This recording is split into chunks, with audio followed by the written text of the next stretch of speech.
তৃতীয় দিনের মতো চলছে জাহাঙ্গীরনগর বিশ্ববিদ্যালয় কেন্দ্রীয় ছাত্র সংসদ জাকসু নির্বাচনের ভোট গণনা।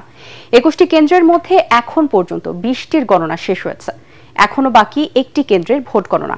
দুপুরের মধ্যে ভোট কাউন্টিং শেষ হলেও সন্ধ্যা ৭টায় চূড়ান্ত ফলাফল ঘোষণা করা হবে বলে জানিয়েছেন প্রধান নির্বাচন কমিশনার অধ্যাপক মোহাম্মদ মনিরুজ্জামান। এর আগে গতকাল সন্ধ্যায় হল সংসদের ভোট গণনা শেষ হয়। এরপর থেকে কেন্দ্রীয় সংসদের ভোট গণনা শুরু হয়। যদিও শুক্রবার রাতের মধ্যে জাকসু ও ২১টি হল সংসদের ভোট গণনা শেষে নির্বাচনের ফলাফল ঘোষণা করার কথা জানিয়েছিলেন প্রধান নির্বাচন কমিশনার।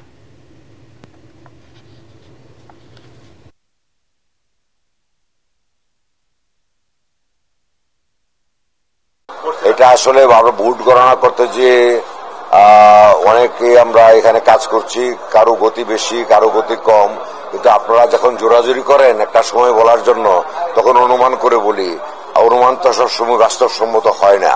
সেজন্যই এইরকম টাইমের ব্যাপারে একটু এদিক সেদিক হচ্ছে। আশা করা যায় ২টা-২.৫টার মধ্যে গণনার কাজ শেষ হয়ে যাবে। তারপরে রেজাল্ট ঘোষণা করতে হলে আমাদের কিছু প্রস্তুতিমূলক কাজ আছে, সেখানে আমাদের কিছু সময় খরচ হবে। এই মিলিয়ে আশা করি ৭টার মধ্যে ঘোষণা করতে পারবো।